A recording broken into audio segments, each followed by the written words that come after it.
Saludos a todos nuevamente, hoy vamos a hablar acerca de lo que son las anemias. La sangre proviene del latín sanguis, es un tipo de tejido conectivo que tiene una forma líquida. Esta va a circular a través de lo que son los vasos sanguíneos, tiene un color rojo y esto es debido a la presencia de la hemoglobina, que a su vez contiene lo que es el hierro. Dentro de lo que es la sangre vamos a encontrar lo que son los eritrocitos, que son unas células bicóncavas, casi discoidales, las cuales tienen la capacidad de poder transportar el oxígeno hacia los tejidos que los requieren. Tenemos entonces aquí una imagen donde nos muestran dónde se van formando estos eritrocitos. En las primeras semanas van a formarse en el saco vitelino. Posteriormente, estos van a ser eritrocitos nucleados, que no es una característica general porque los eritrocitos cuando maduran pierden lo que es el núcleo. En el segundo trimestre del embarazo los eritrocitos se van a ir produciendo en el hígado, en el vaso y también en los ganglios linfáticos. Y en el último mes de gestación se van a producir netamente en lo que es la médula ósea roja de los huesos.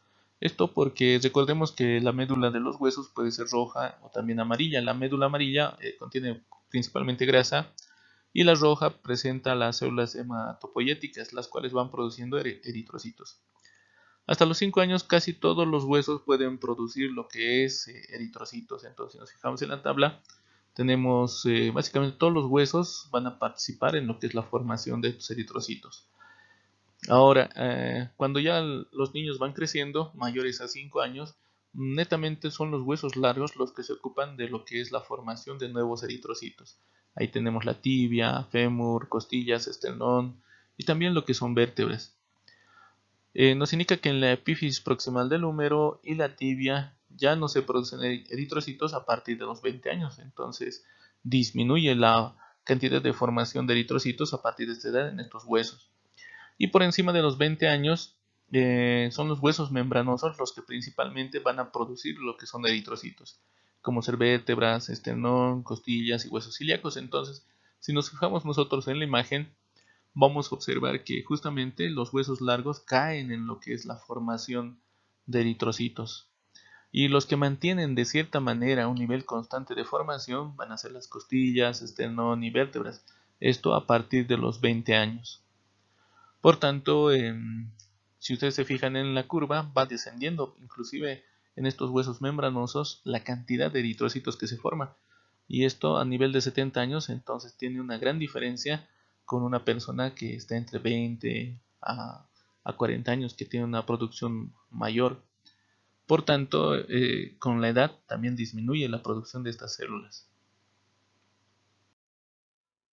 Dentro de los elementos necesarios e importantes para la diferenciación de las unidades formadoras de colonias eh, a células comprometidas para la formación de eritrocitos, se tiene lo que es la eritropoyetina. Nos menciona que existe un control estrecho en la formación de eritrocitos. Los estímulos para el aumento de los glóbulos rojos son: 1. La anemia, hemorragias que puedan presentar, la vida a una mayor altitud. Por ejemplo, las personas que viven aquí en la ciudad del Alto tienen un estímulo por la altitud para generación de nuevos eritrocitos, lo cual incrementa el conteo de glóbulos rojos. Otro estímulo es la reducción del flujo sanguíneo y también enfermedades pulmonares.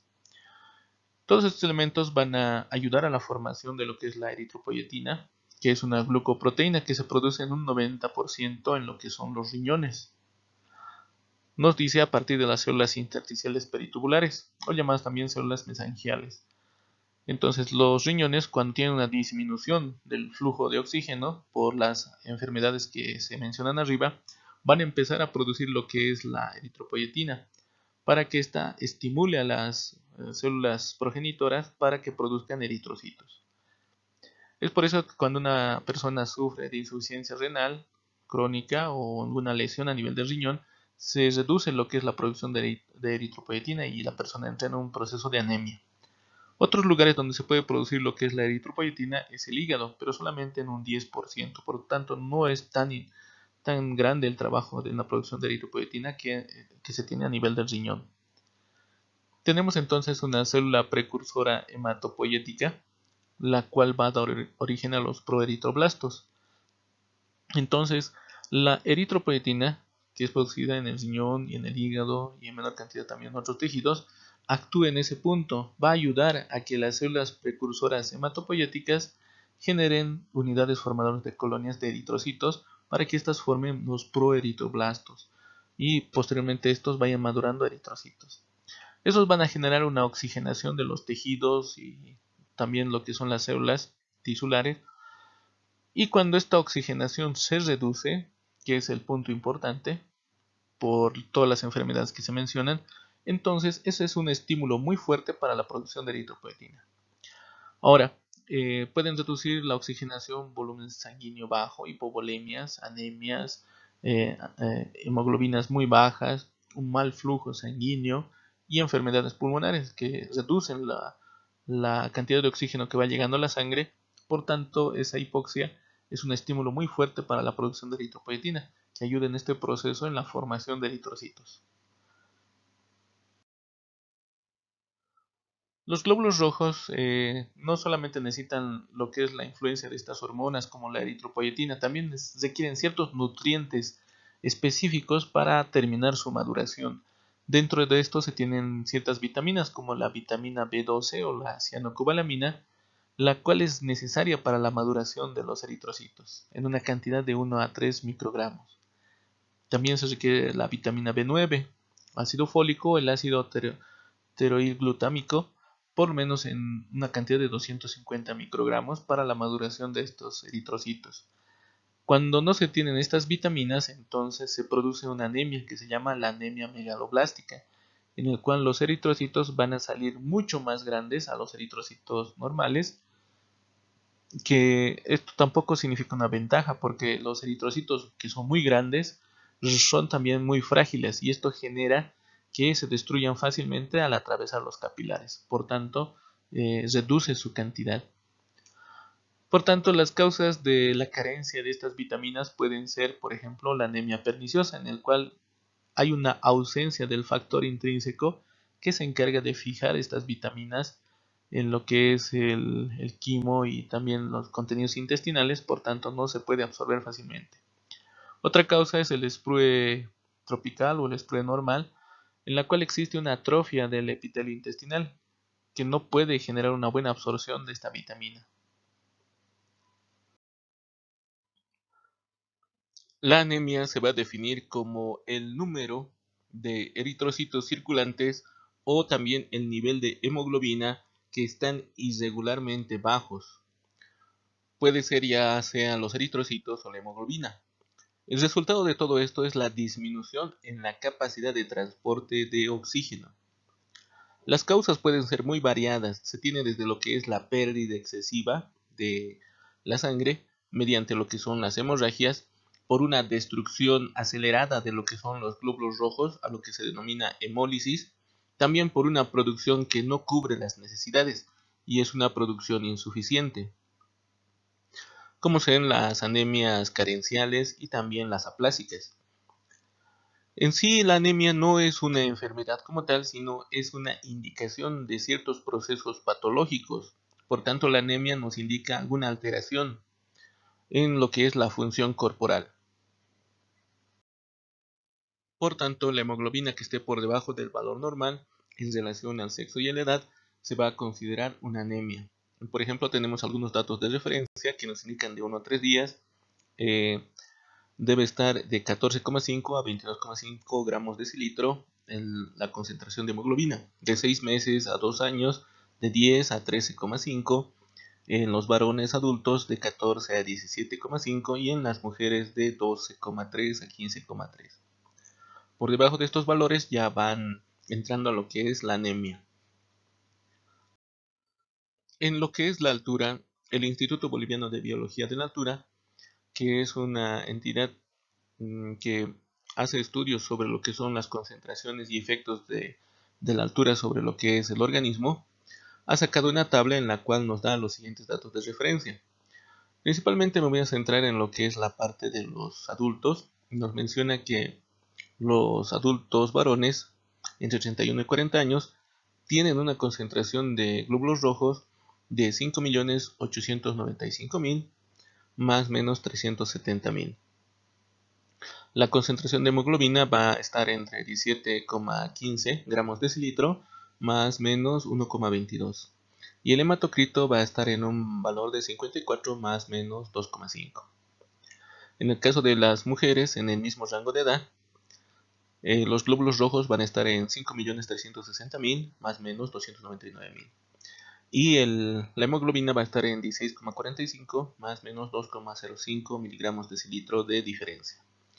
En lo que respecta al hematocrito va a estar en un rango de 50 más menos 2,75. Y de la misma manera se puede interpretar de los otros grupos etarios, así como también lo que es la concentración de hemoglobina, hematocrito y glóbulos rojos. Para la atención clínica, las normas nacionales de atención clínica nos dan los siguientes valores. Nos indican que la anemia en un recién nacido se va a presentar cuando el valor esté por debajo de 15,7 gramos decilitro a nivel de los llanos. A nivel de los valles va a estar por debajo de 15,7 también, y a nivel de lo que es la altura o el altiplano va a estar por debajo de 16,3.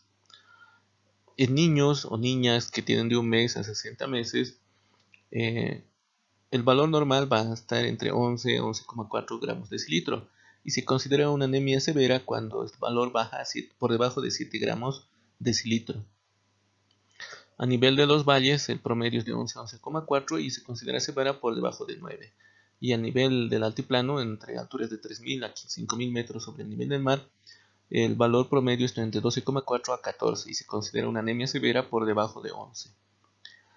De 5 a 9 años se va a tener un valor promedio de 13 gramos decilitro en los llanos y se considera severo cuando está por debajo de 7.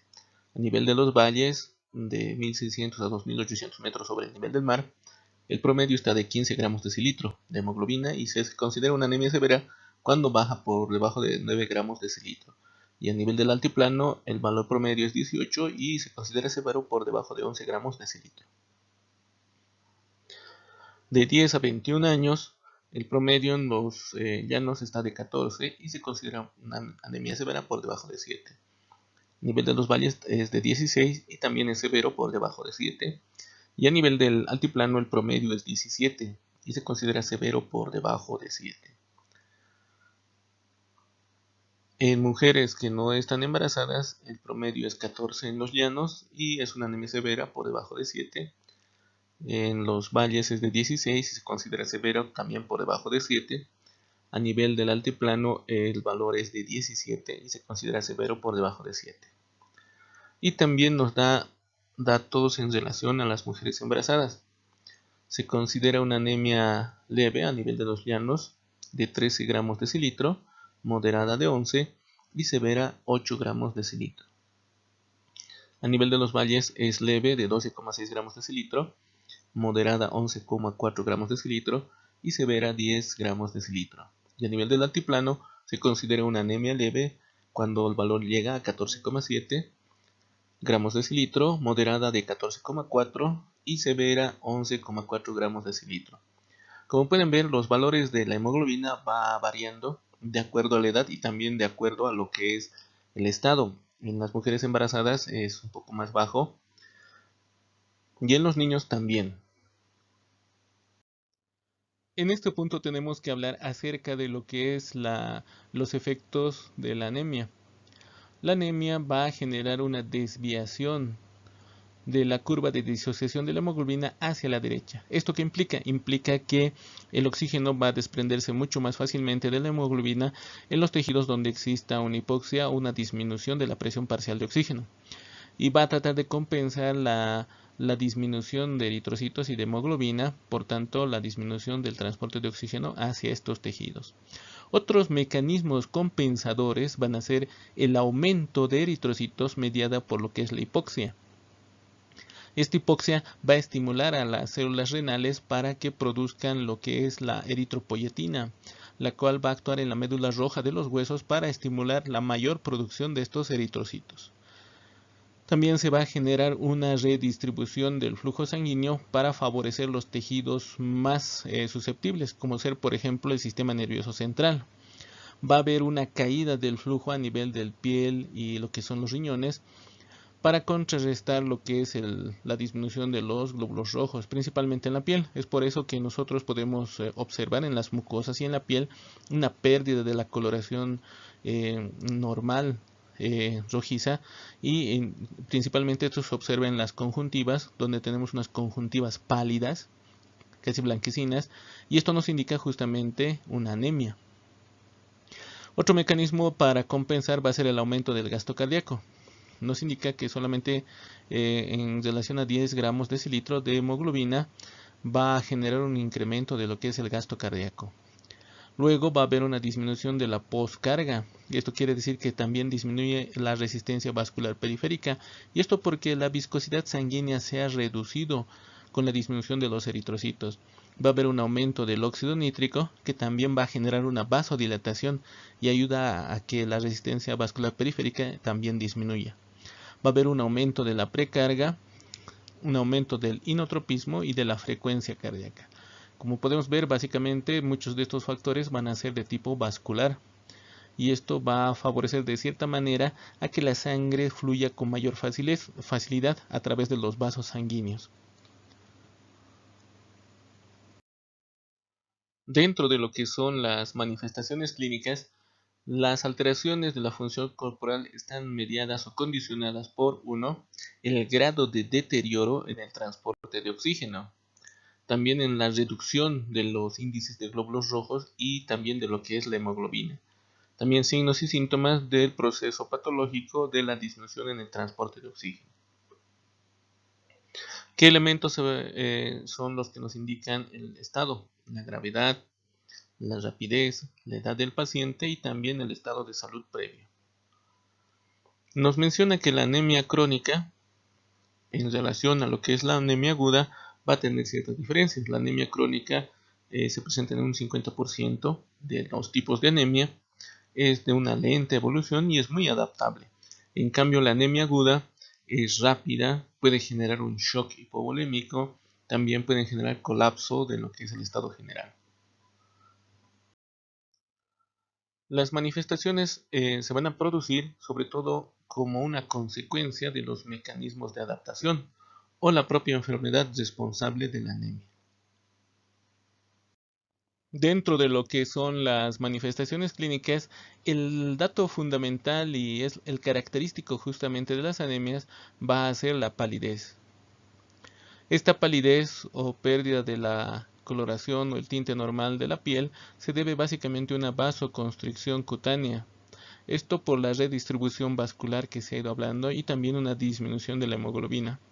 Nosotros podemos observar normalmente este tipo de cambios más que todo en las conjuntivas oculares. Nosotros al replegar ligeramente o levemente lo que es el párpado inferior podemos ver la conjuntiva ocular, que normalmente tiene un tinte rosado, rojizo, pero en las personas que tienen anemia, justamente este segmento va a tener ya una coloración pálida, un tono rosa muy pálido. Esto nos indica justamente este proceso de palidez que se presenta en la anemia.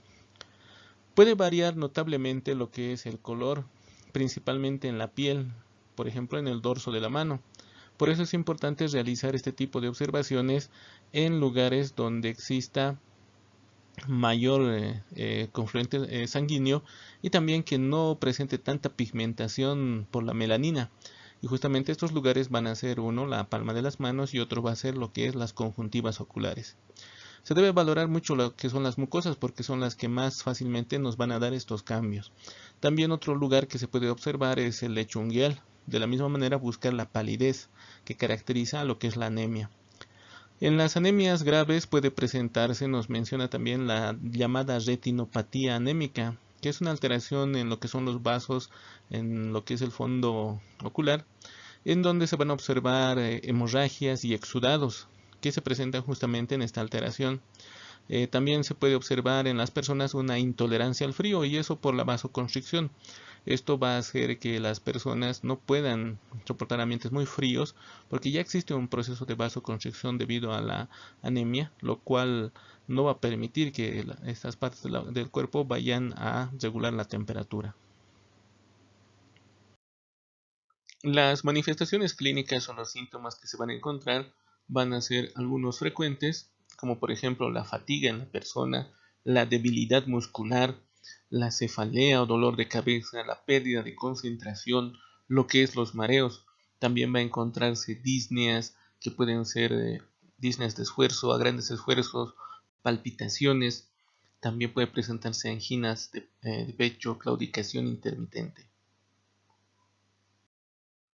Dentro de lo que son las manifestaciones clínicas, existen las que son no específicas.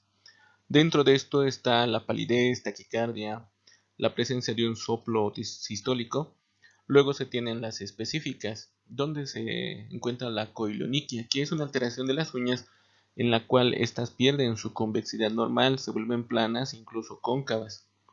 Luego está la estomatitis angular, que es una irritación, ulceración de los ángulos de la boca, la glositis, tenemos neuropatías, demencia, paraplegia, la coloración amarillenta, que es la ictericia, deformidades óseas, úlceras en miembros inferiores.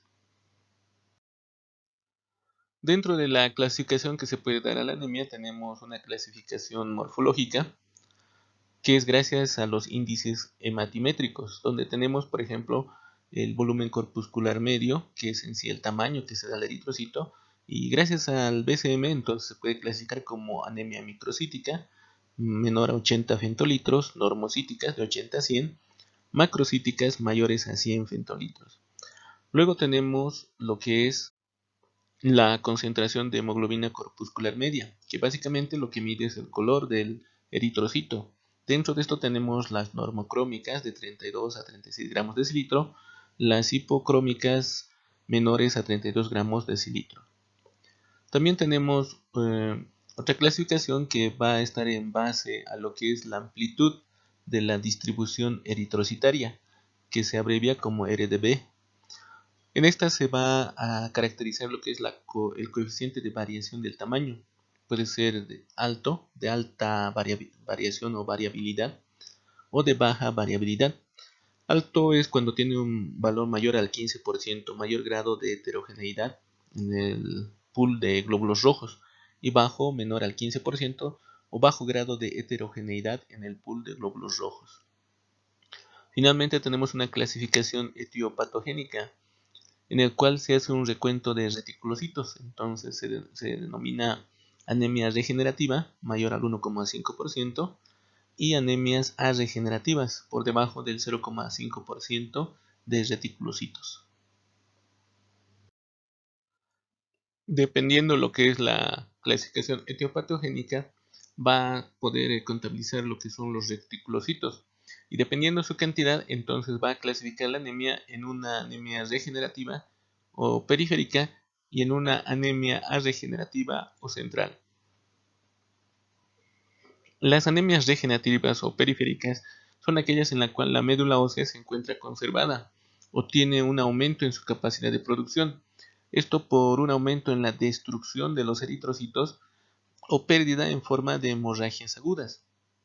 Por tanto, se va a encontrar una cantidad de reticulocitos mayor al 1,5%. Normalmente se podría encontrar reticulocitos hasta un 1% en la sangre periférica.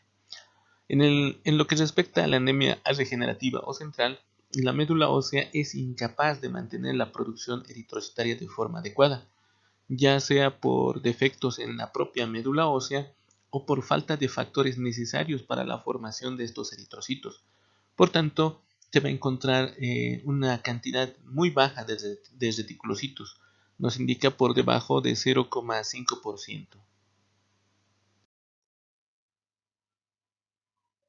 Dentro de la clasificación fisiopatológica podemos tener lo que es la falta de producción por la alteración de las células progenitoras.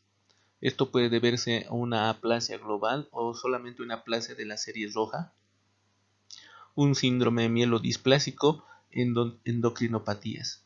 También tenemos lo que es la alteración en la síntesis del ADN, Esto se puede deber a una déficit o disminución de lo que es la vitamina B12 y también un déficit de ácido fólico. También se tiene alteraciones en la síntesis de hemoglobina. Entonces, esta está relacionada a lo que es la carencia o disminución de hierro. Entonces, es una anemia ferropénica. Por otro lado, también tenemos lo que son los aumentos en la destrucción de glóbulos rojos. Entonces, se puede deber a alteraciones globulares a nivel de la membrana del eritrocito, enzimas alteradas del eritrocito y también una alteración de la hemoglobina. Luego tenemos alteraciones extraglobulares, por ejemplo, pueden ser traumatismos o lesiones mecánicas, lesiones físico-químicas, infecciones como ser la malaria, por ejemplo, alteraciones inmunes y también hiperesplenismo, los cuales van a incrementar lo que es la destrucción de eritrocitos y generar una anemia hemolítica. En esta parte vamos a observar lo que es la clasificación de las anemias por los índices hematimétricos. Gracias a estos índices nosotros podemos clasificar una anemia en tipo microcítica, como indica la imagen. Estos son eritrocitos más pequeños de lo normal y estos se van a presentar en anemias ferropénicas, anemias de enfermedades crónicas y talasemias, que es una alteración de la hemoglobina.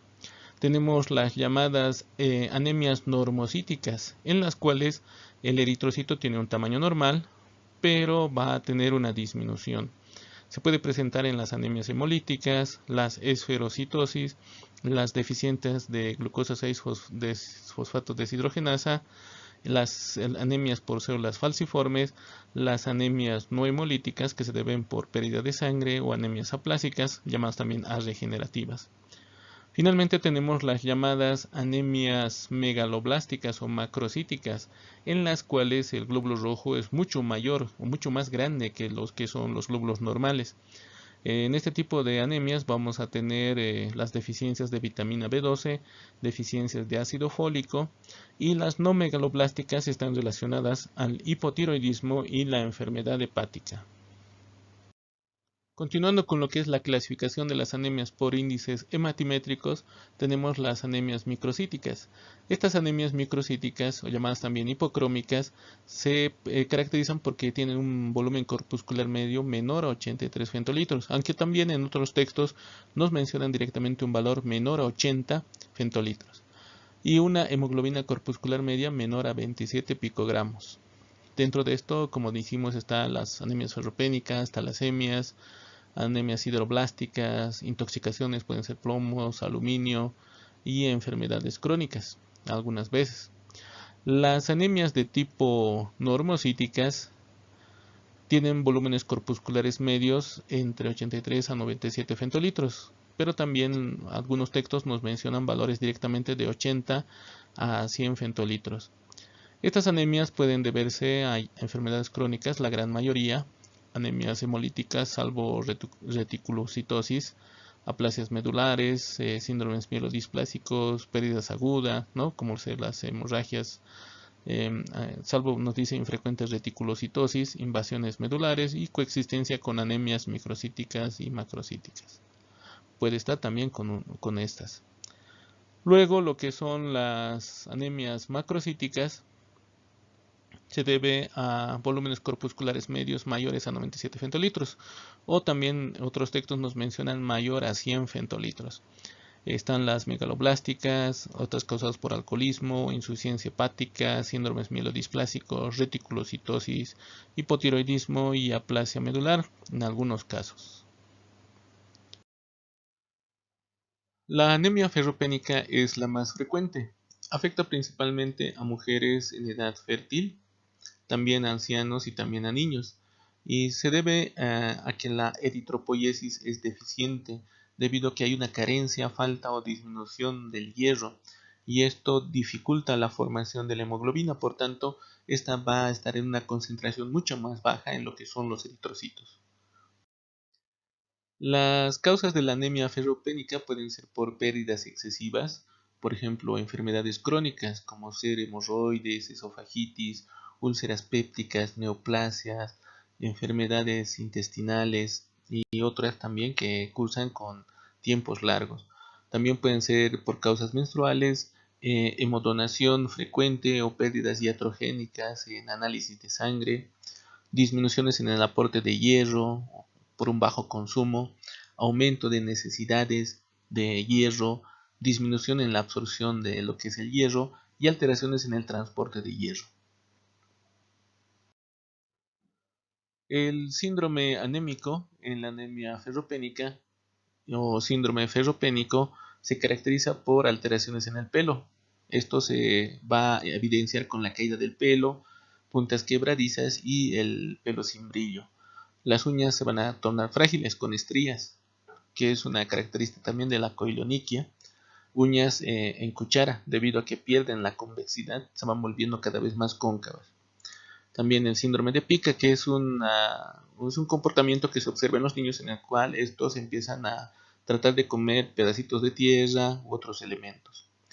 Luego se tiene trastornos en la conducta, retraso en el crecimiento de los niños y también lo que son las úlceras o escoriaciones en los ángulos de la boca, que se denomina como estomatitis angular.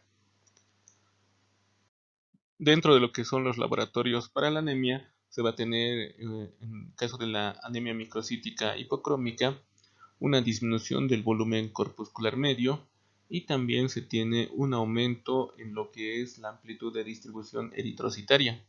Va a haber aniso-hipoiquilocitosis microcítica, anemia o células microcíticas hipocrómicas, disminución en lo que son las reservas de hierro, una disminución de la ferritina, del hierro sérico también, aumento en la transferrina y aumento en el receptor soluble, pero una disminución en su saturación, así como una trombocitosis reactiva. La ferritina va a estar por debajo de menos de 15 microgramos por decilitro. Con lo que respecta al desarrollo de la deficiencia de hierro, esta se va a desarrollar en 3 etapas. Primero tenemos la depresión, que es una disminución de las reservas. Luego tenemos el déficit, en el cual ya no cubre las necesidades corporales, y tenemos la anemia, en la cual ya existe una alteración en la producción de los glóbulos rojos.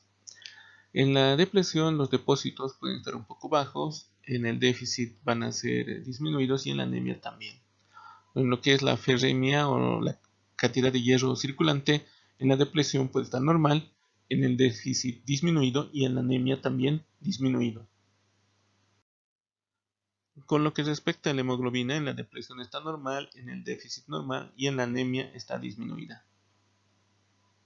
Con lo que respecta al tratamiento de la anemia ferropénica, se debe tratar la causa de la alteración. También posteriormente se debe corregir el déficit, esto dando hierro por vía oral o en caso contrario dar hierro por vía parenteral. Esto en casos de intolerancia por vía oral, síndromes de mala absorción y también nos sirve para dar grandes cantidades de hierro por vía parenteral. Otros tipos de tratamiento no farmacológicos van a ser principalmente con modificaciones en la dieta, utilizaciones de jugos de cítricos como naranja, alimentos ricos en hierro, carnes rojas, pescado de mar, espinacas, lenteja, morcilla, hígado, riñones. Dentro del farmacológico está la administración de hierro elemental, 200 miligramos día. Se puede dar en ayunas o una hora luego del desayuno. La duración del tratamiento será entre 4 a 6 semanas.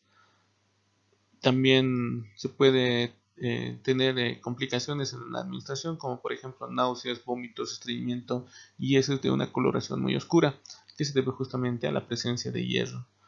Y se realizan controles cada 15 días de los reticulocitos.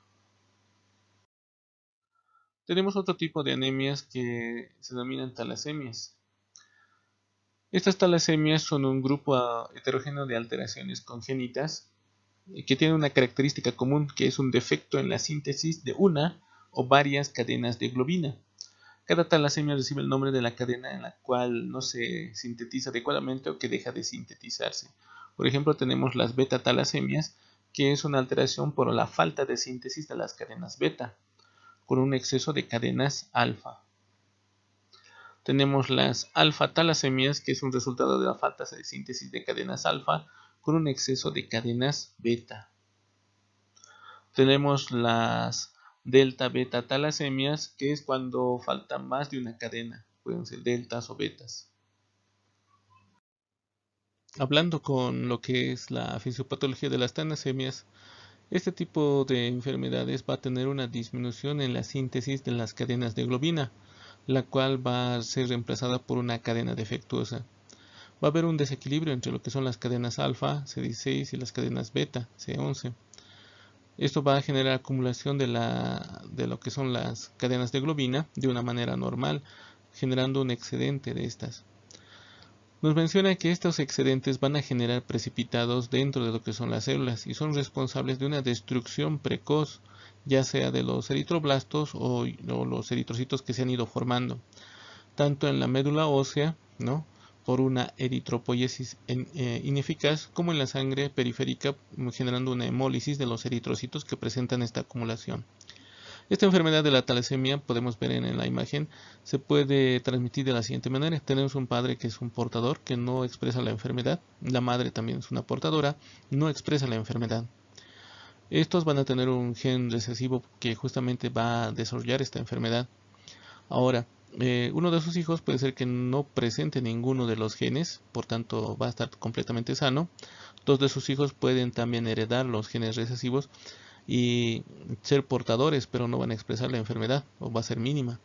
Y hay la posibilidad de que uno de 4 presente lo que es la enfermedad, heredando los dos genes defectuosos y desarrollando lo que es la talasemia.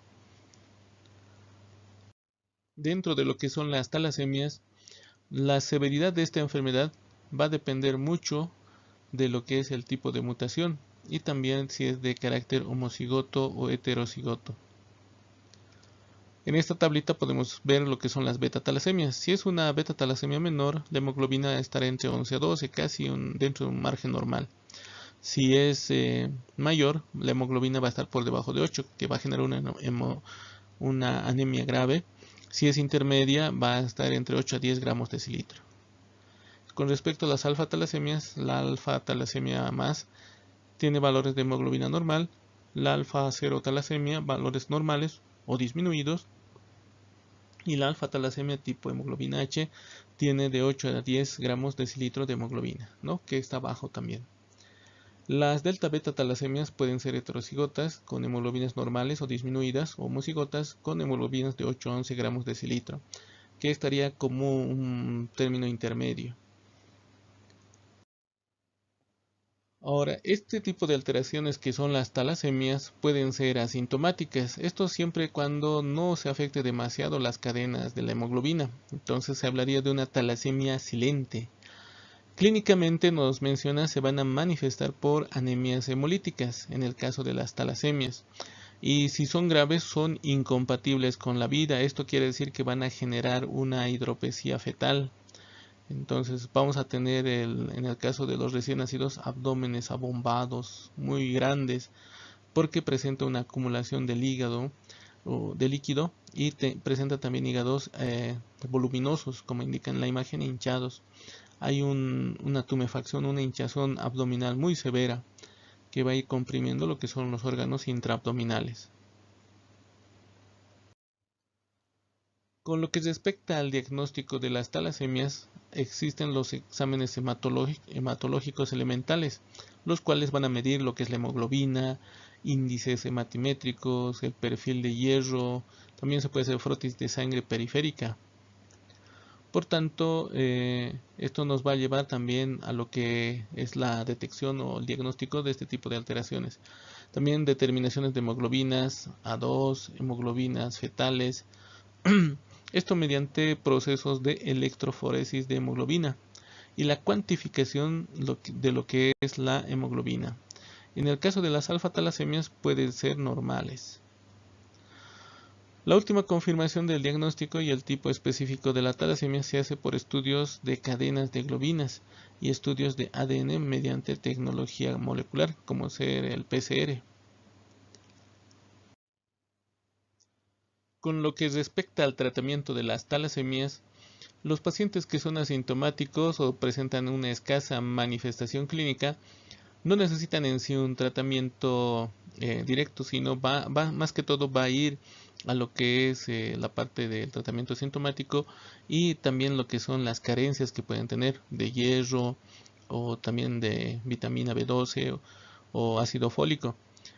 En las formas que ya son clínicamente manifiestas, las posibilidades terapéuticas son: uno, lo que es la transfusión de sangre.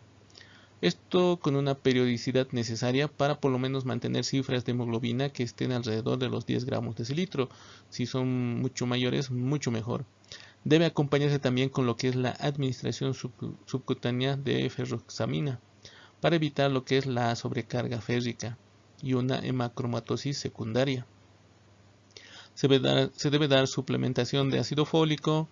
En algunos pacientes donde el tratamiento no está dando mucho efecto, entonces puede pensar en una esplenectomía, especialmente pacientes con hiperesplenismo intenso y lo que es la compresión de órganos. También lo que es el trasplante de la médula ósea, como único tratamiento que puede resultar de tipo curativo. Pero una tasa de supervivencia que se presenta en este tipo de trasplantes de médula ósea va a superar por lo menos a los 5 años entre un 75 a un 90%. Y la mortalidad que se presenta es del 10 al 20%. Por tanto, son medidas que uno puede tomar, pero siempre teniendo en cuenta lo que es el riesgo. En esta parte vamos a hablar acerca de lo que son las anemias macrocíticas. Esto quiere decir que son eritrocitos que están con un incremento en su tamaño. Estas pueden ser megaloblásticas por deficiencia de ciertos componentes nutricionales y no megaloblásticas que se deben a otro tipo de enfermedades. Dentro de las megaloblásticas se tiene deficiencias de vitamina B12, se tiene deficiencias de folato y también las mielodisplasias. Y las no megaloblásticas van a caracterizarse por enolismo, enfermedades pulmonares obstructivas crónicas y algunos fármacos que pueden generar esta alteración. Dentro de lo que es las anemias macrocíticas, antes de ir pasando a otros elementos, se debe ir descartando lo que es el consumo de alcohol, la hidroxiuria, lo que es la acidobudina o el ácido timidina, la trimetropina, el metotrexate, el fluorouracilo. También lo que son carencias, vitamina B12, ácido fólico, también lo que es la presencia de síndromes mielodisplásicos, anemias aplásicas adquiridas, enfermedades linfoproliferativas de tipo crónica. Dentro de lo que son las anemias macrocíticas tenemos las anemias megaloblásticas. Estas se deben a déficit de factores de maduración o madurativos dentro de lo que es la eritropoiesis. Esto va a originar una anomalía en la síntesis del ADN de estas células y como consecuencia una anemia. Este tipo de anemias tiene como característica un crecimiento exagerado de lo que son las células rojas, con alteraciones megaloblásticas. Normalmente se debería consumir lo que es la cobalamina y el ácido fólico. Cobalamina de 2 a 5 microgramos día y el ácido fólico de 50 a 100 microgramos día. Si no se suplen estas necesidades, entonces va a ocurrir esta mala síntesis del ADN, lo cual va a generar un crecimiento excesivo de lo que son los eritrocitos. Y estos eritrocitos, si bien son grandes, podrían transportar mayor cantidad de oxígeno con su hemoglobina. Lo malo es que son grandes para pasar a través de los capilares más pequeños que se encuentran, por ejemplo, en lo que es el vaso y también lo que es algunos tejidos. Entonces, esto va a ocasionar que estos eritrocitos grandes vayan rompiéndose al atravesar justamente estos capilares y posteriormente vayan siendo fagocitados, lo cual va a generar una reducción de lo que es la cantidad de eritrocitos circulantes, ocasionando lo que es un déficit de transporte de oxígeno. Por tanto, dentro de lo que son las anemias megaloblásticas, se ha visto que estas pueden deberse a déficit de cobalamina, que sería la vitamina B12, déficit de ácido fólico, alteraciones del metabolismo dentro de lo que es la absorción de la cobalamina y el ácido fólico y raramente por otras alteraciones del ADN. Con lo que respecta a la deficiencia de vitamina B12, hay algunas causas como ser uno, la principal, la disminución en la ingesta de esta vitamina. Otro puede ser las alteraciones por la absorción, por ejemplo, un déficit del factor intrínseco del estómago, que puede darse en un 70% de los casos. Puede deberse a gastrectomías radicales, anemias perniciosas. Otro, déficit de enzimas pancreáticas que no generen una absorción de esta vitamina, alteraciones del intestino delgado como ser el sprue, enfermedades celíacas, síndromes de asa ciega, parasitosis. También lo que es el aumento de requerimientos de tipo fisiológico como en el caso del embarazo, la lactancia, de tipo patológico como ser en las leucemias, anemias, de tipo hemolítica, el hipertiroidismo.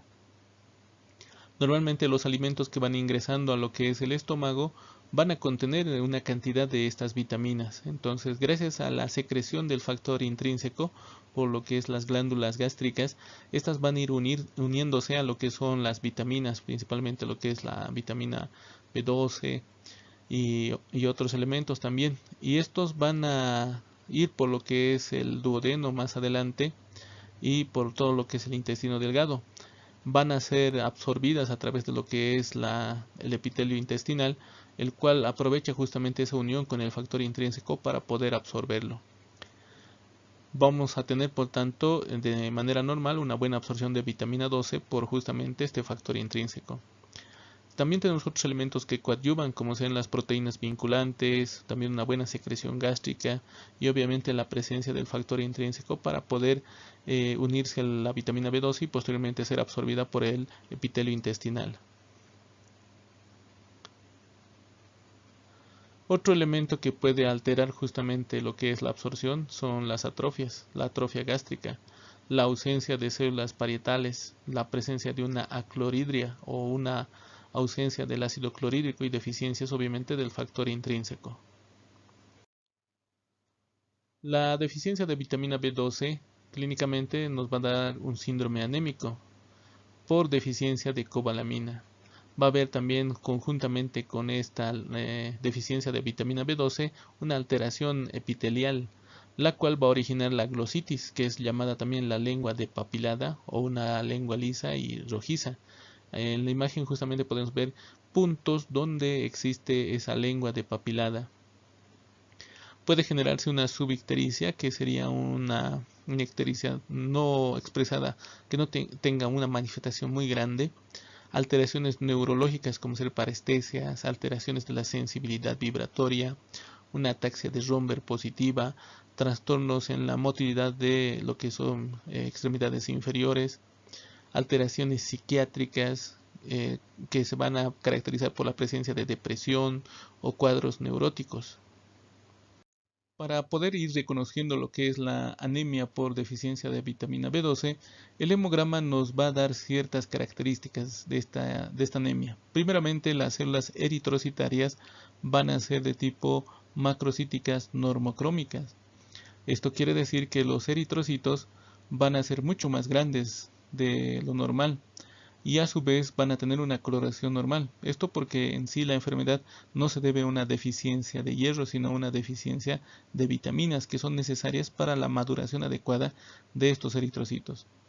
Puede acompañarse también con lo que es una trombopenia, que es una disminución de las plaquetas, una leucopenia, disminución de los leucocitos, y también una disminución de lo que es la parte de los reticulocitos, una reticulopenia.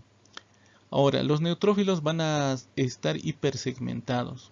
Entonces, como podemos ver en la imagen, va a haber estos eritrocitos que son tremendamente grandes, tienen una coloración normal porque su hemoglobina está presente, pero van a ser mucho más frágiles al atravesar lo que son los capilares. Como les iba mencionando, los capilares esplénicos van a retenerlos y estos van a ser fagocitados posteriormente. Esto también va a generar ciertas alteraciones en la bioquímica sanguínea.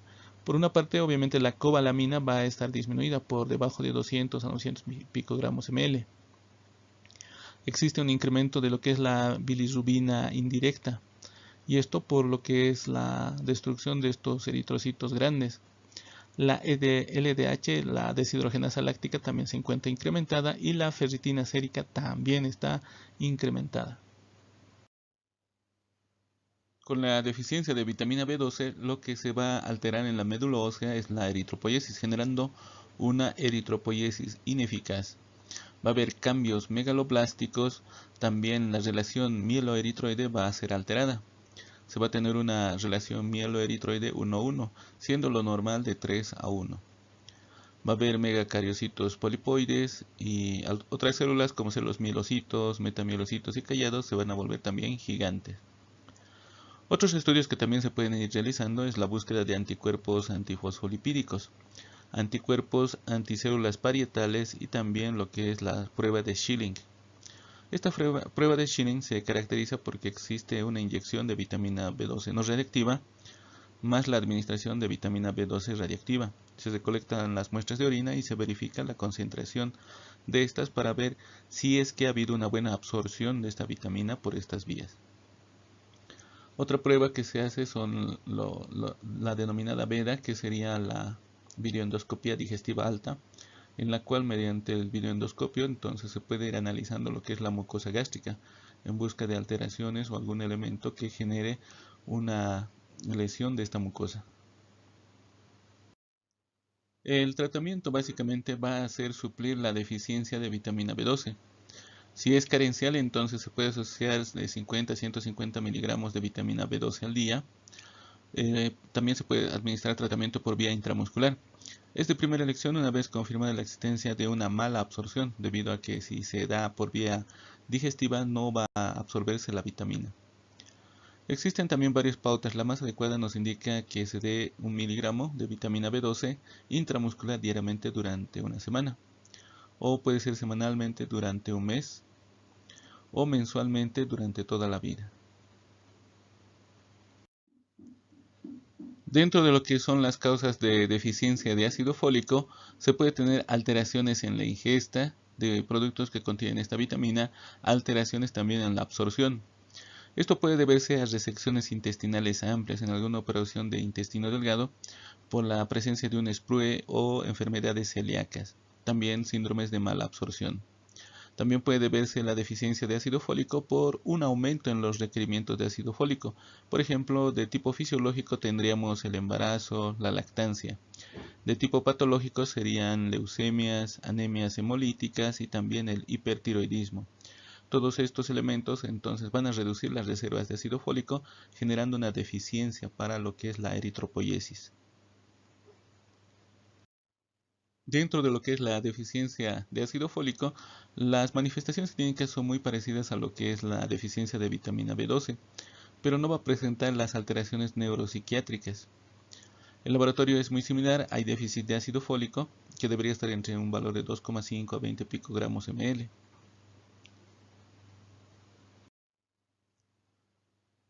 En caso de deficiencia se puede dar de 1 a 5 miligramos al día vía oral por 4 meses o de 15 miligramos al día en anemias causadas por antagonistas de folato, como lo que es la trimetropina, sulfametoxazón, la pirimetamina y otros medicamentos que alteran justamente el metabolismo de esta vitamina. Dentro de lo que es la clasificación de la anemia por índices hematimétricos se tiene también la anemia normocítica. Esta anemia normocítica se caracteriza porque el tamaño de los eritrocitos mantiene una relación adecuada, por tanto no existe ni un tamaño reducido ni un tamaño aumentado, lo cual lo caracteriza dentro de este grupo. Dentro de esto tenemos las causas. Las causas pueden ser nutricionales, pueden ser por insuficiencia renal, pueden ser hemolíticas por destrucción de estos eritrocitos, anemias por procesos crónicos, enfermedades primarias de la médula ósea, por ejemplo una aplasia, y principalmente en este caso se puede tener lo que son las insuficiencias renales.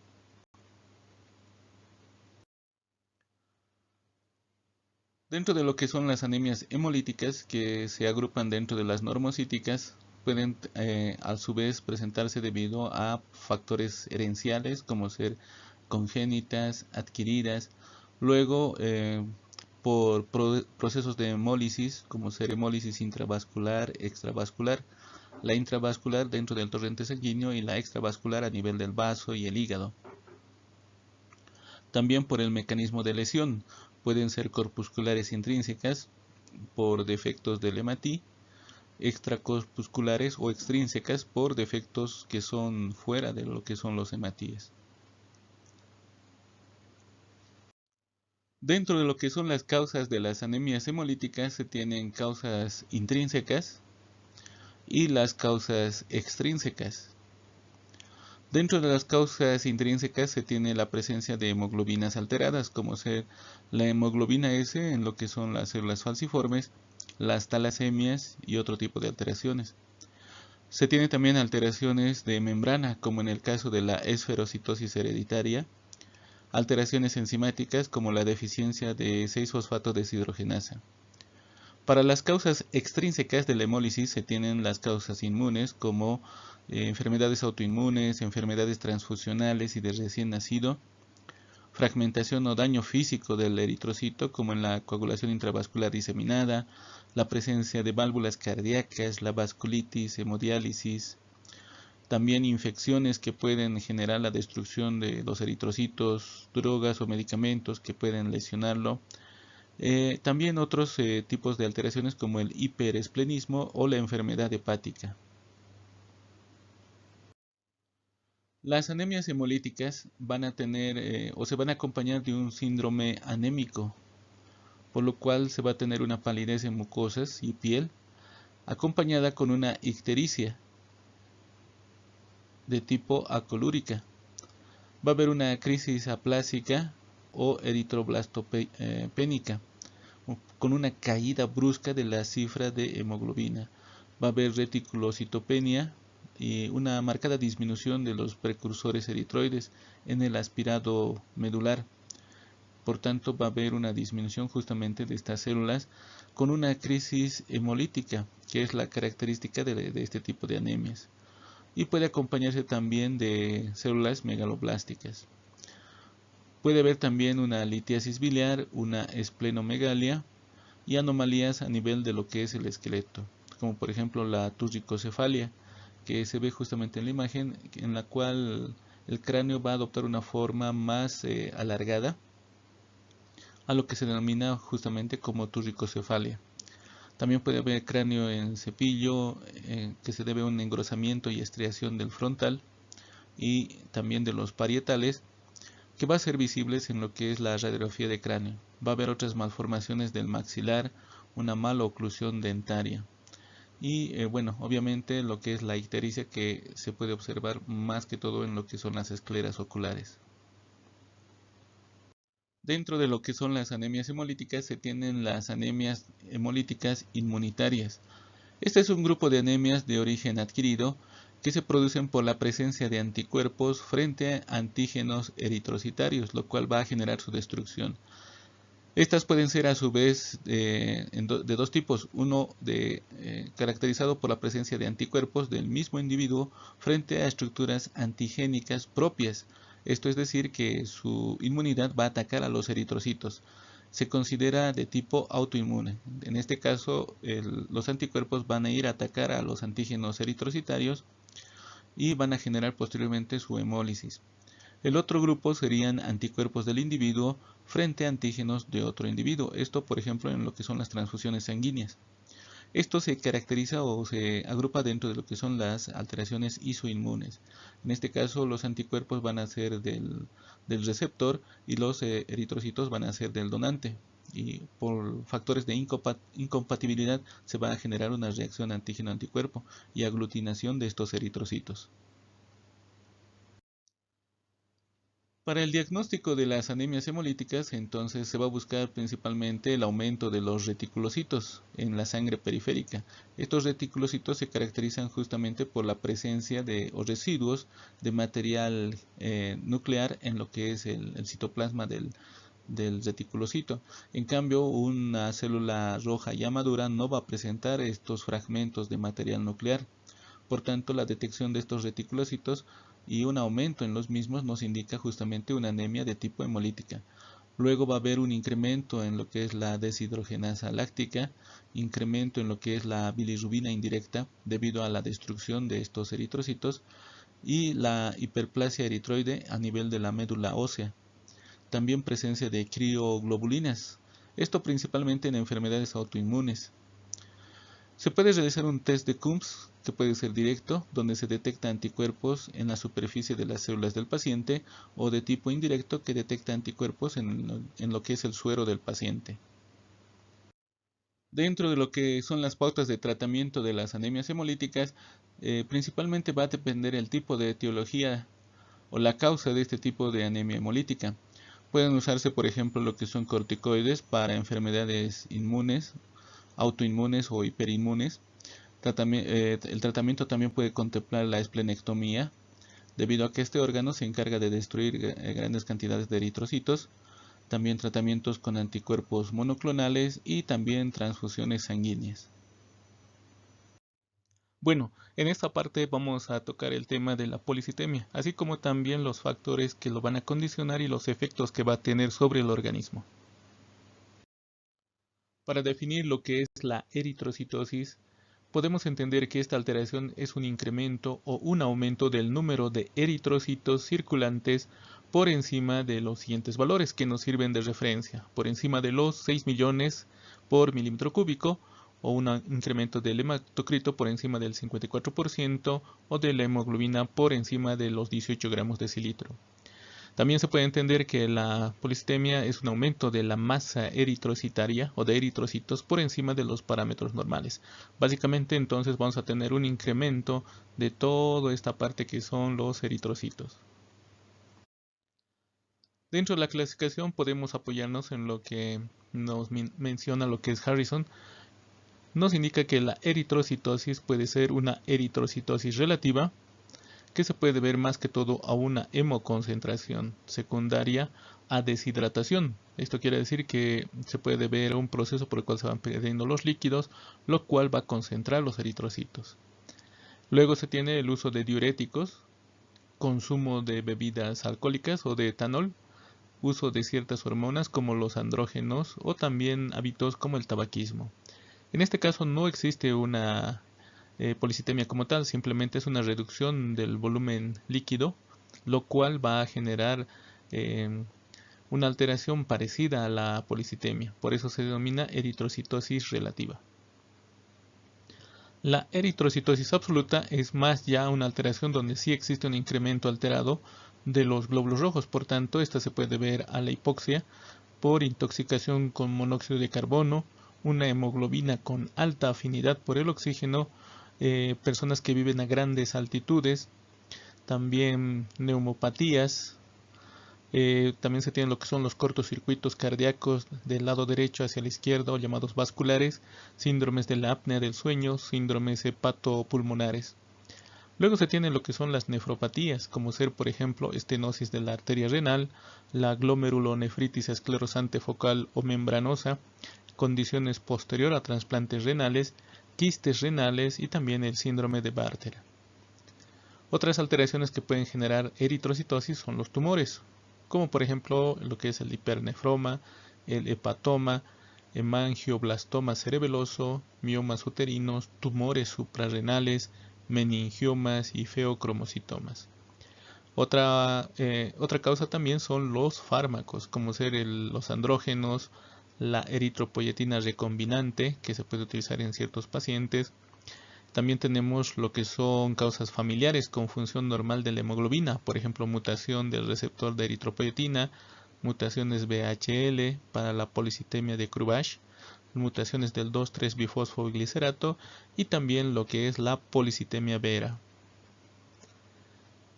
Otra forma de clasificar la policitemia o la eritrocitosis sería en una eritrocitosis primaria y una eritrocitosis secundaria.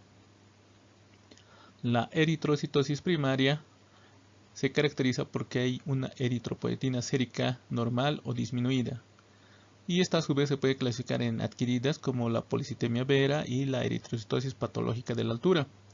Tenemos también las congénitas como la eritrocitosis por mutaciones de la eritropoyetina tipo R, eritrocitosis de Krubach, la hemoglobinopatía de alta afinidad con oxígeno y deficiencias del 2,3-bifosfoglicerato mutasa. En cambio, la eritrocitosis secundaria se va a caracterizar por una eritropoyetina sérica elevada y puede a su vez deberse a causas adquiridas como secundarias a enfermedades pulmonares obstructivas crónicas, secundarias a obesidad, síndrome metabólico, síndromes de apnea obstructiva del sueño, eritrocitosis por cardiopatías adquiridas, tabaquismo y neoplasias. También tenemos las congénitas, que pueden ser por cardiopatías congénitas, estenosis de la arteria renal, Y básicamente esta clasificación está en base a trabajos que se han realizado en lo que son eritrocitosis de la altura. Ahora, esta clasificación nos ayuda a comprender básicamente el origen de lo que es esta alteración. En este cuadro vamos a analizar lo que es la fisiopatología de esta alteración. En la secundaria o la eritrocitosis secundaria hay un proceso que se inicia con la hipoxia. Otro también puede ser por una secreción inapropiada o exagerada de la eritropoyetina. Entonces, esto va a marcar un incremento de lo que es la eritropoyetina. Este incremento va a estimular a la médula ósea de los huesos para generar un incremento en lo que son los eritrocitos, generando un incremento en la masa eritrocitaria. La causa también puede deberse a una alteración primaria en la cual son las células germinales, que son las unidades formadoras de colonias de blastos, los cuales van a originar un incremento en lo que es la masa eritrocitaria. Entonces, tenemos por una parte la proliferación de las células germinales, ¿no? Lo que son los eritroblastos, los cuales pueden generar eritrocitosis, pero también pueden generar otras alteraciones como leucocitosis, trombocitosis, una esplenomegalia, fibrosis, metaplasia, mieloide de las células progenitoras. El aumento de la masa de eritrocitos, por ende, va a incrementar lo que es la viscosidad sanguínea. Este fenómeno, a su vez, va a generar una vasodilatación y finalmente una lentificación de la circulación. Entonces, la sangre ya no es tan fluida debido a que existe una gran concentración de eritrocitos, los cuales van a dificultar la circulación. En un principio va a tratar de contrarrestarse este efecto mediante lo que es la vasodilatación, pero posteriormente finalmente va a generar una lentificación circulatoria. Por tanto, todo este proceso va a afectar al corazón, incrementando su trabajo, va a afectar también a lo que es la circulación y también va a afectar a lo que es la coagulación. Pueden generar hemorragias y trombosis. Ahora, eso también tiene un efecto de retroalimentación. La hipoxia, que en un principio ha sido un factor desencadenante en lo que es la eritrocitosis secundaria, estimula lo que es el riñón para que ésta vaya produciendo lo que es la eritropoyetina, que estimula lo que es la médula roja de los huesos. Esta médula responde generando mayor concentración de eritrocitos. Esta mayor concentración de eritrocitos a su vez va a generar esta lentificación de la circulación, con lo cual se incrementa lo que es la hipoxia. Este incremento de la hipoxia estimula nuevamente al riñón para que produzca más eritropoyetina, que estimule a la médula ósea de los huesos y produzca más glóbulos rojos, que a su vez van a lentificar más la sangre, incrementándose más la hipoxia, que a su vez estimula al riñón a producir más eritropoyetina. Por tanto, de todo este fenómeno va a incrementarse de forma constante la concentración de eritrocitos, lo cual a su vez va a estimular mayormente o va a estimular nuevamente el aumento de más eritrocitos. Una de las eritrocitosis primarias es la policitemia vera. En este caso existe una producción descontrolada de lo que son las células sanguíneas. En este tipo de alteración, por tanto, no solamente pueden incrementarse los eritrocitos, sino también lo que son los leucocitos y también los trombocitos. Tiene un abanico más amplio de células que se pueden incrementar, aunque las que predominantemente se presentan son los eritrocitos. Esta policitemia, conocida también como poliglobulia o plétora, se caracteriza porque hay una alteración, y esta alteración va a abarcar a lo que es la célula madre hematopoyética. Va a presentar una mutación del gen JAK2, que es el que inicia lo que es la alteración o la enfermedad. Por tanto, este gen, que es el JAK2, va a activar a los STATs, que pueden activar a los RAS, ¿no? Que son sustratos de estas enzimas, que van a activar a su vez una cadena, ¿no?, de otros factores, cuyo objetivo principal es la activación de genes para la proliferación y supervivencia de estas células hematopoyéticas. Entonces vemos ahí como por el otro lado también va activando al inositol fosfato, otros sustratos como el AKT, el TOR y el FOX, que de la misma manera van a estimular lo que es la activación de estos genes de proliferación y supervivencia. En la policitemia secundaria, que también algunos denominan eritrocitosis secundaria, existe una producción también descontrolada de lo que son las células sanguíneas. En este caso hay una alteración que va a estimular a lo que son las células madres hematopoyéticas a multiplicarse con mayor rapidez y generar de esta manera un incremento en lo que son los eritrocitos. La policitemia secundaria congénita puede deberse a una producción anormal de eritropoyetina o puede deberse a enfermedades hereditarias o tumores que estimulen justamente la producción de esta hormona. En este caso puede deberse a factores hormonales como es la eritropoyetina o también a factores físicos como lo que es la disminución del oxígeno, lo cual estimula a una producción exagerada de eritrocitos, los cuales se va a descontrolar y va a superar lo que es la regulación normal. Podemos observar justamente en las imágenes el contraste de lo que es la policitemia con lo que es una concentración normal. Vemos esa coloración violácea que adquieren lo que son las extremidades cuando existe un incremento de lo que son los eritrocitos, lo cual va a generar también a su vez un aumento en lo que es la viscosidad sanguínea que va a lentificar lo que es la circulación de sangre. Por eso los tejidos empiezan a tener una disminución en lo que es la presión parcial de oxígeno y adquieren esa coloración violácea cianótica. Otra de las causas de lo que es la policitemia va a ser la deficiencia de la mutasa 2,3-bifosfoglicerato. Esta enzima facilita lo que es la liberación de oxígeno a los tejidos, por tanto, si no está presente, la liberación de oxígeno va a ser más dificultosa, lo cual va a generar hipoxia en los tejidos, que es un estímulo a la producción de eritropoyetina. También se tiene el síndrome de von Hippel-Lindau, en el cual existe una mutación de lo que es el gen VHL, la cual se caracteriza por la aparición de múltiples tumores en diferentes órganos a lo largo de la vida de la persona o del individuo. Esta puede generar glaucoma y ceguera en ciertas circunstancias, como se ve en la imagen. Otros tumores pueden ser carcinomas hepatocelulares, hemangioblastomas cerebrales, leiomiomas uterinos, feocromocitomas, que se pueden presentar y también generar alteraciones en lo que es la concentración de eritrocitos. Dentro de lo que son las policitemias secundarias, pero en este caso adquiridos, se tiene también un aumento en lo que son los glóbulos rojos, principalmente en personas que son residentes a grandes alturas. Aunque este proceso es más que todo un proceso de adaptación, puede generarse también un desequilibrio y un incremento exagerado de glóbulos rojos. Se hablaría entonces de una policitemia patológica de la altura. Se puede presentar también policitemias secundarias adquiridas en personas con ciertos hábitos como los hábitos tabáquicos, también personas que tienen enfermedades cardiopulmonares, las cuales van a generar también la aparición de una policitemia secundaria adquirida.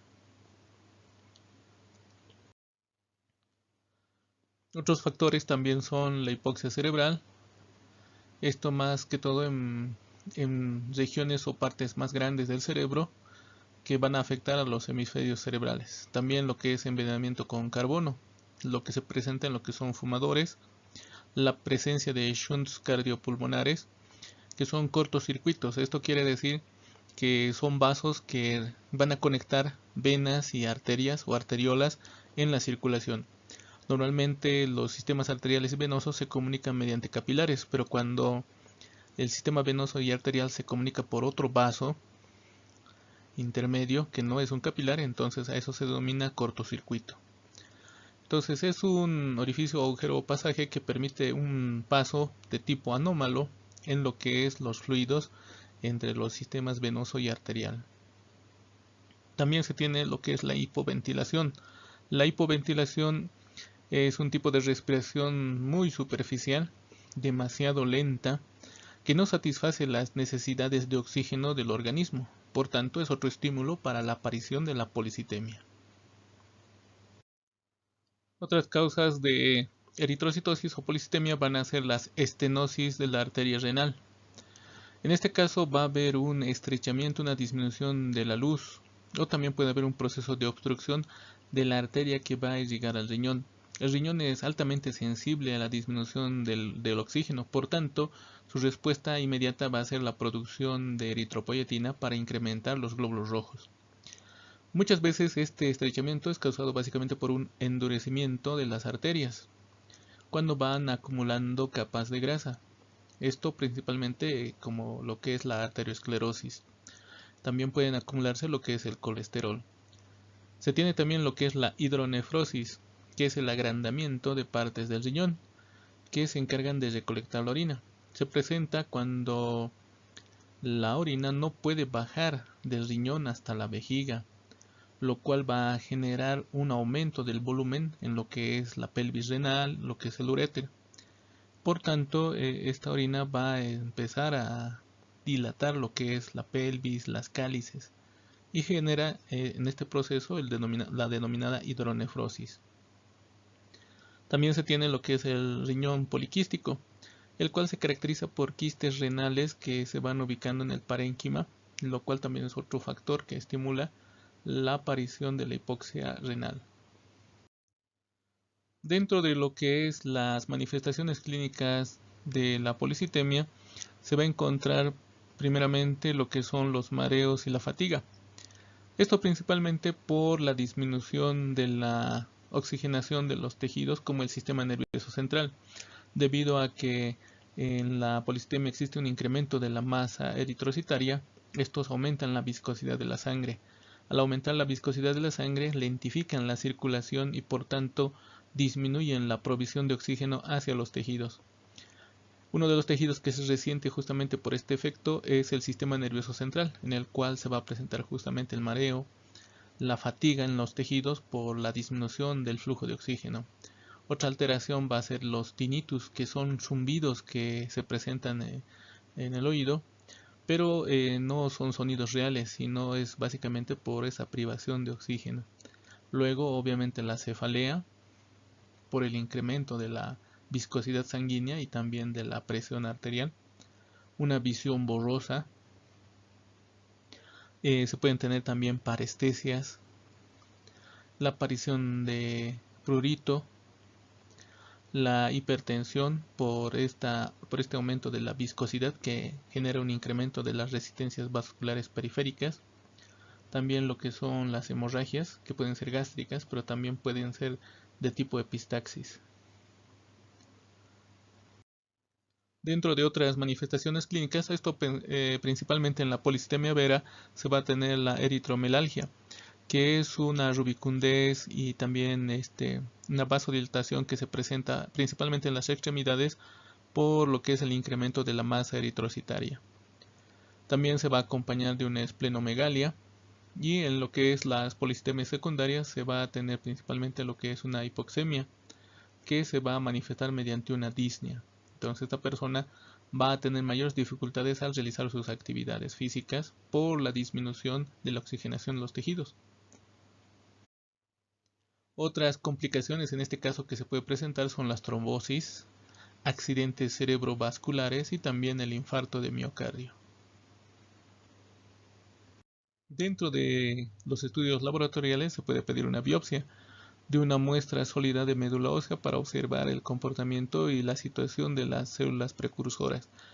Se debe buscar también aumento del número de células sanguíneas, así como también marcadores bioquímicos para la mutación de células en las cuales se encuentra el JAK2 y el B61-7F alterados. Se puede buscar también en el hemograma incrementos de glóbulos rojos, también ver la cantidad de los glóbulos blancos y también puede encontrarse niveles elevados de hemoglobina, así como niveles bajos de eritropoyetina. En esta tabla se resumen algunos datos de estudios de eritrocitosis patológica de la altura. En este caso se puede observar cómo en relación al grupo de control se comparan los datos de hemoglobina, hematocrito y también lo que es la eritropoyetina en relación a la eritrocitosis patológica de la altura, lo que es la eritrocitosis secundaria y lo que es la policitemia vera.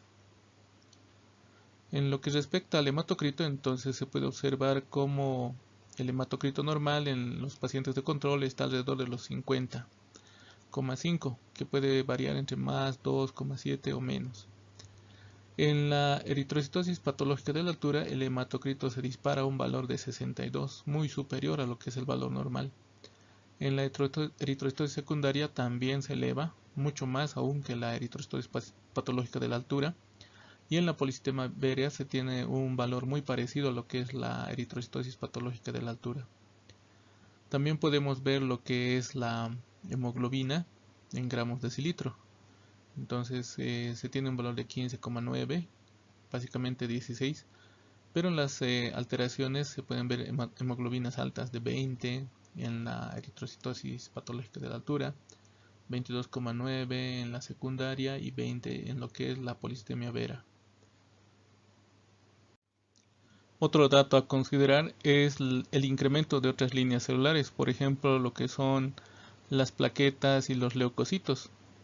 Estos se van a incrementar también en lo que es la policitemia vera, en valores mucho mayores a lo que son los otros tipos de eritrocitosis. Otro dato también a considerar es la presión parcial de oxígeno, así como también la saturación. En lo que son las eritrocitosis patológicas de la altura, tenemos una disminución de la presión parcial de oxígeno, así como de la saturación, así como en la eritrocitosis secundaria. En la polisistemia vera tenemos una disminución de la presión parcial de oxígeno, pero la saturación está casi en valor normal en relación a los controles. La mutación del JAK2 en la variante 617F se ve o se observa más que todo en lo que es la policitemia vera y también lo que es la apoptosis celular, que debería regular todo este proceso. Es normal en los sujetos de control, está retardada en lo que es la eritrocitosis patológica de altura y también en lo que es la polisistemia vera, pero en la secundaria se mantiene normal. Esto nos habla de que realmente el problema no es las células eritrocitarias o las células sanguíneas, sino el problema es el factor que inicia lo que es la eritrocitosis, como puede ser la hipoxia o puede ser algún fenómeno en el cual existe una disminución de la presión parcial de oxígeno, como por ejemplo enfermedades pulmonares, EPOC u otras alteraciones que no permiten una buena oxigenación de la sangre. Dentro de los tratamientos que se sugieren se tiene la flebotomía, esto para reducir la espesura de la sangre, así también retirar el exceso de hierro. La esplenectomía, lo que es el uso también de interferona alfa 2 beta, si se trata de una infección viral que puede estar estimulando las células hematopoyéticas. Quimioterapias como el uso de hidroxiurea para disminuir la multiplicación celular. Otros agentes como anagrelide y lo que es el ASA, esto para evitar lo que es la coagulación. Con esto hemos llegado al final del tema. Muchas gracias a todos por su atención y más adelante nos encontramos con otro tema. Hasta luego.